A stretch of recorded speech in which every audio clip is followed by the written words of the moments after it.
O Senhor esteja convosco. Proclamação do Evangelho de Jesus Cristo, segundo Mateus. Naquele tempo, quando Jesus soube da morte de João, partiu e foi de barco para um lugar deserto e afastado. Mas quando as multidões souberam disso, saíram das cidades e o seguiram a pé. Ao sair do barco, Jesus viu uma grande multidão. Encheu-se de compaixão por eles e curou os que estavam doentes. Ao entardecer, os discípulos aproximaram-se de Jesus e disseram: Este lugar é deserto e a hora já está adiantada. Despede as multidões para que possam ir aos povoados comprar comida. Jesus, porém, lhes disse: Eles não precisam ir embora. Dá-lhes vós mesmos de comer. Os discípulos responderam: Só temos aqui 5 pães e 2 peixes. Jesus disse: Trazei-os aqui. Jesus mandou que as multidões se sentassem na grama. Então pegou os 5 pães e os 2 peixes, ergueu os olhos para o céu e pronunciou a bênção. Em seguida, partiu os pães e os deu aos discípulos. Os discípulos os distribuíram às multidões. Todos comeram e ficaram satisfeitos, e dos pedaços que sobraram, recolheram ainda 12 cestos cheios. E os que haviam comido eram mais ou menos 5.000 homens, sem contar mulheres e crianças. Palavra da salvação.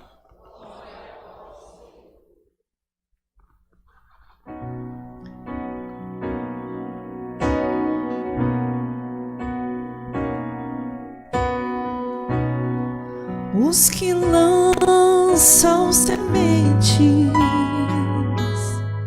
entre lágrimas ceifarão com alegria. Vós abris a vossa mão e saciai os vossos filhos. Louvado seja nosso Senhor Jesus Cristo. Vocês podem sentar um instante, por favor, vocês que aqui estão. Você que está na sua casa participando conosco deste momento. Eu gostaria de dizer a vocês 2 palavras. Uma a respeito do nosso padroeiro. Quando nós nos propomos a fazer uma novena, um semanário, um tríduo, nós precisamos de abertura de coração, disposição e eu diria até uma boa dose de esforço. É preciso se esmerar na vida pessoal, na vida familiar, na vida de comunidade e, como consequência de tudo isso, um esforço também na vida espiritual. E celebrar o padroeiro da nossa comunidade, seja ele qual for, mas nós temos o privilégio de ter como padroeiro aquele por quem nós nos reunimos constantemente, Jesus Cristo, o bom Jesus. Então nós precisamos ter consciência de que é a vida deste padroeiro que nós precisamos trazer para a nossa vida. É a vida do bom, por isso a nossa responsabilidade é ainda maior. Porque uma coisa é você ter como padroeiro ser Nossa Senhora, que é um exemplo de vida também, Santa Rita de Cássia, São Judas Tadeu, Outra coisa é ter o próprio Cristo Jesus como patrono de uma comunidade. Aliás, ele é a cabeça de toda e qualquer igreja. Pelo menos deve ser, mas de modo particular, daquela igreja que professa Jesus como Messias, o Filho do Deus vivo. Jesus é cabeça dessa igreja e nós formamos o corpo. Na condição de paroquianos de uma igreja que tem o bom Jesus como patrono, é nosso dever, é nossa obrigação trazer, copiar mesmo. Quem dera um dia a gente pudesse, de fato, copiar a vida de Jesus na nossa própria vida. Quem dera que a gente pudesse fazer isso. Para isso é preciso que haja um esforço. E é este esforço que eu imagino aparece na primeira leitura de hoje. O profeta Isaías, para que gastar dinheiro que não seja com o pão de cada dia? Para que desperdiçar o salário se não for com aquilo que é essencial? Eu diria, para que sair de casa uma semana inteira à noite para vir aqui, se não for para copiar na sua vida a vida de Jesus Cristo? Para quê? Para perder tempo? Tem sentido a gente se propor fazer uma novena, um semanário, um tríduo ou algo parecido, se não for para trazer para a nossa vida a vida de Jesus Cristo, para que a gente possa chegar lá junto com Ele, na eternidade de Deus? E o profeta Isaías, parece querer nos mostrar exatamente isso. De manhã eu dizia aqui, nós desperdiçamos força, energia e tempo para algumas coisas que não são essenciais. Eu queimo caloria na academia, eu gasto meu tempo fazendo esforço, talvez esforço que não seja necessário. Eu me esqueço desse detalhe, viu, filho? E às 11 horas eu tenho que ficar quietinho, né? A gente perde um pouco de tempo da nossa vida com coisas. Às vezes coisas que são essenciais para a manutenção da nossa saúde, para a manutenção da nossa família, para a manutenção da nossa casa, para a manutenção da nossa igreja. A gente perde e gasta energia com essas coisas. E é para coisas essenciais que o profeta diz, é nisso que você tem que se esforçar. E o que é essencial é a nossa vida neste mundo em busca de uma eternidade junto de Deus. Aí nós devemos focar. Agora de manhã, vai ficar gravado, certamente depois a pessoa vai ver.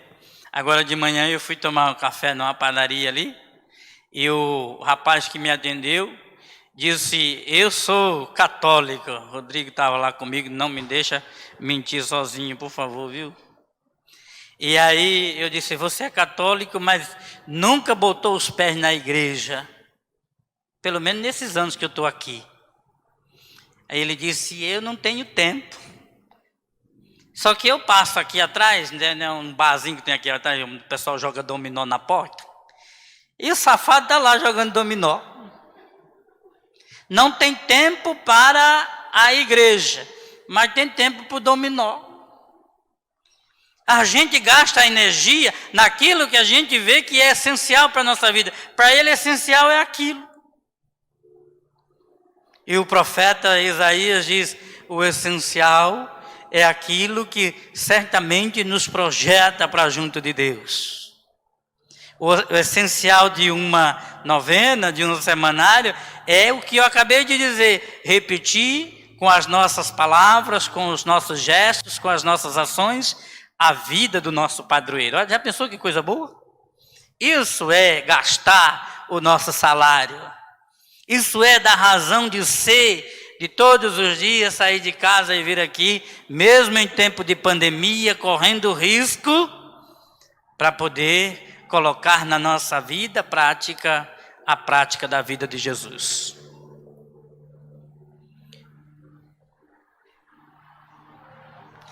Alguém poderia dizer, contradizendo São Paulo na segunda leitura de hoje: o que poderá nos separar do amor de Cristo?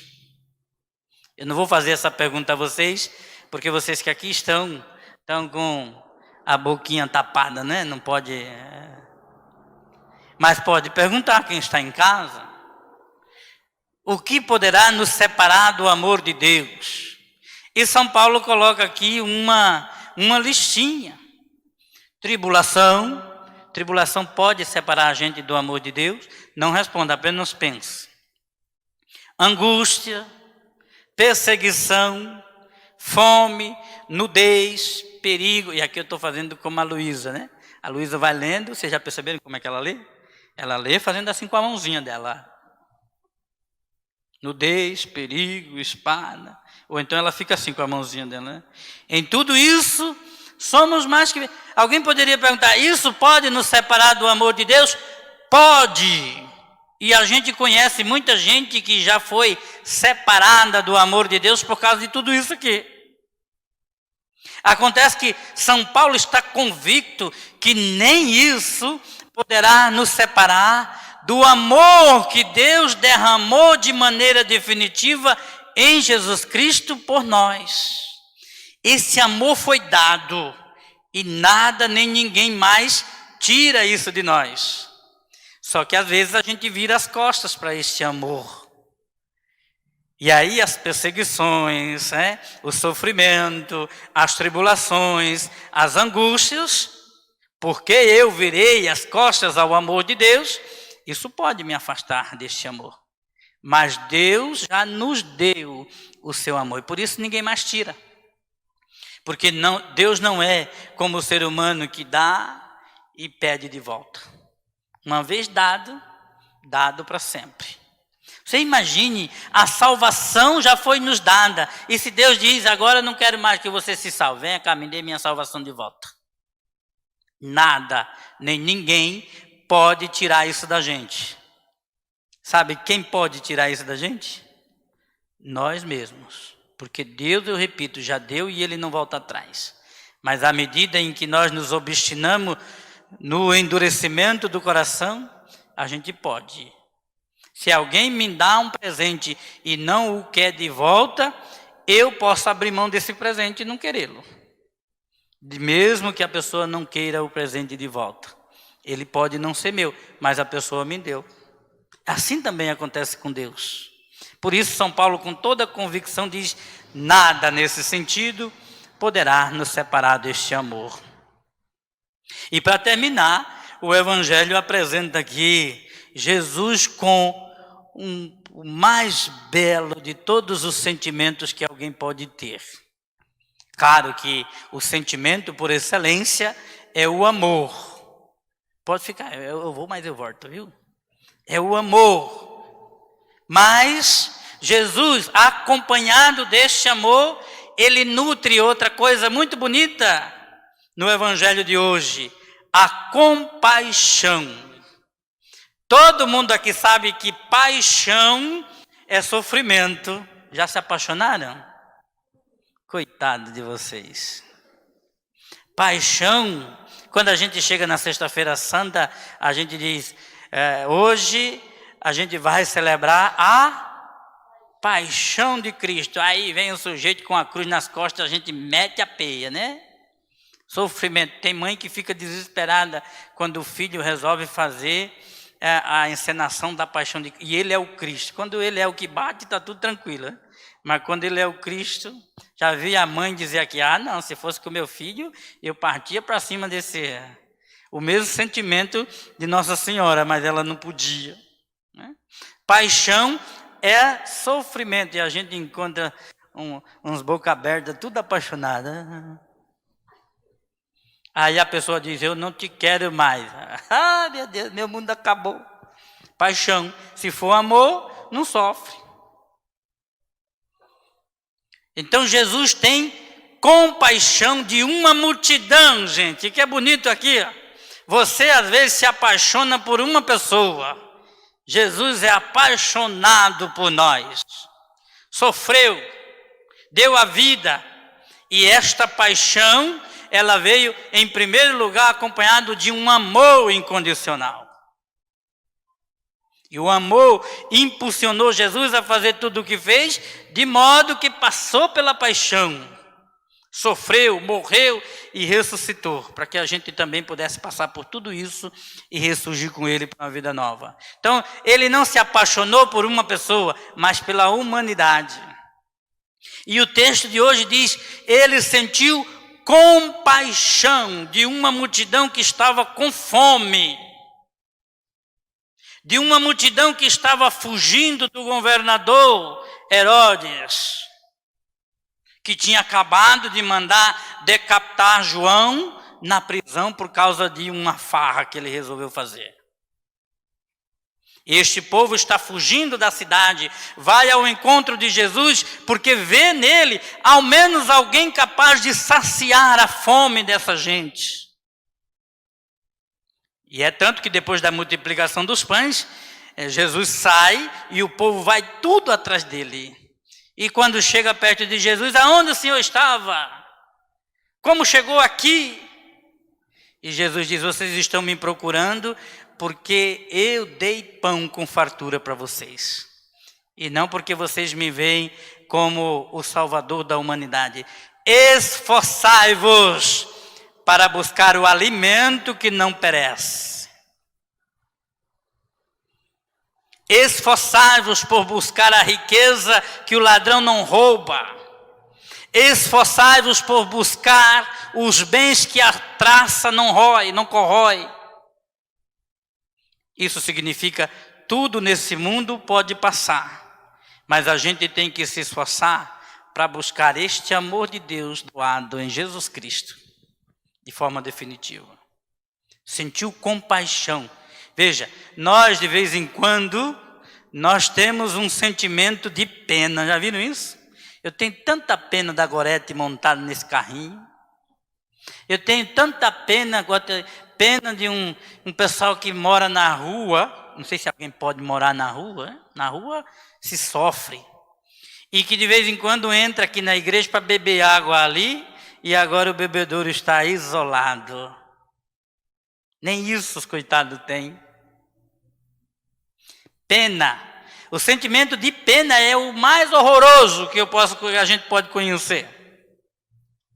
Porque a pena é assim, Elma, está precisando de mim? Toma isso aqui e desaparece.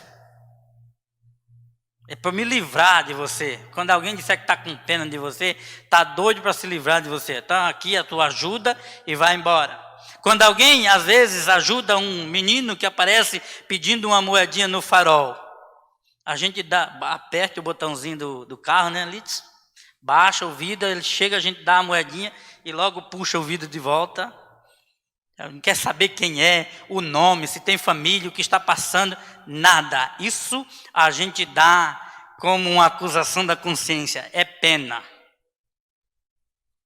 Quando você sente o que Jesus sentiu pela humanidade, você não só dá, mas você vai procurar descobrir o que está acontecendo ali e tentar, à medida das suas possibilidades, ajudar a sanar aquela dificuldade que aquela pessoa está passando. É difícil ter compaixão, porque você vai sentir o que a pessoa está sentindo também. Jesus sentiu compaixão, pegou os pãezinhos que os discípulos tinham ali, abençoou, agradeceu a Deus e distribuiu. Gente, para ir com isso eu vou encerrar. Neste evangelho a gente pode ver claramente dois grandes milagres de Jesus. Que às vezes a gente olha somente o milagre da multiplicação. E como seria bom se esse pão hoje fosse multiplicado entre nós. Mas o primeiro milagre que Jesus fez foi despertar nos discípulos a consciência de partilhar o que eles tinham. Vejam como eles se aproximam de Jesus. Já é tarde, estamos no lugar deserto, manda este povo embora comprar comida. Quer dizer, nós temos 5 aqui, mas é nosso. E Jesus disse, pois vocês vão pegar esses 5 que vocês têm e vão distribuir, mas é pouco. Então, ditado o pouco com Deus, é assim. E Jesus pega o pouco que tem e divide e dá pão para todo mundo. Partilharam primeiro os 5 que tinham, para depois vir o milagre da multiplicação. Um não exclui o outro. Tem gente que fica só na multiplicação. Tem outros que ficam só na partilha. Aqui, sem sombra de dúvida, há os 2 milagres de Jesus, claramente, para ninguém duvidar disso. Aquela multidão poderia ter vontade de comer um pãozinho com churrasco, não? Que beleza essa hora, não, padre? Falaram um trem desse. Mas não tinha churrasco, era peixe. Agora 5 pãezinhos, gente, quem de nós aqui não já comeu 5 pãozinhos de uma vez? A Dalva mesmo tem cara de que já comeu mais de 5. Eu já comi. Quentinho com manteiga, a gente come uma dúzia. Agora, com 5 pãezinhos, 5.000 pessoas, que história é essa? Só mesmo um milagre para isso acontecer. E é isso que Jesus faz. Só que ele não deu o churrasquinho que o povo queria, ele deu o que tinha. E a gente precisa aprender isso. Tem muita gente que fica criticando, mas é isso, para a mãe, e eu vou comer isso de novo? É isso que tem, meu filho, é isso que tem, minha filha. Quer comer, come. Não quer agora porque está sem fome. Quando tiver fome, come. Era assim que minha mãe dizia para nós. 12, imagine se ela tinha tempo de, eu vou fazer bife para esse, salsicha para esse, mandioca assada para esse. É ruim. É feijão com farinha e uma bandinha de ovo. Quer, não quer, mais tarde você quer. E eu acho melhor você comer agora, senão eu dou para o teu irmão que ele vai comer os 2. Pronto, dava fome na hora. Se fosse para matar a vontade da multidão, Jesus ia ter que pão, mortadela, salsicha, um monte de coisa. Mas não, foi pãozinho com peixe. E todo mundo comeu, ficou satisfeito e depois foi atrás de Jesus. E o texto termina dizendo, sobrou bastante comida ainda, para chamar a nossa atenção para o desperdício. Porque eu tenho certeza, aqui não, que vocês não fazem isso, mas talvez em casa tenha alguém que gosta de fazer isso. Na hora da comida faz um prato desse tamanho, come metade, joga a outra metade de fora. É pecado grave isso. Enquanto você joga fora, tem muita gente que gostaria de comer aquilo que você está jogando fora e não tem. Então pensa nisso, põe um pouco no prato e se depois que terminar ainda tiver fome, coloca mais. É muito mais agradável aos olhos de Deus isso do que você jogar comida fora. Nada melhor do que no dia do nosso padroeiro meditar sobre a fome e a miséria entre nós, não?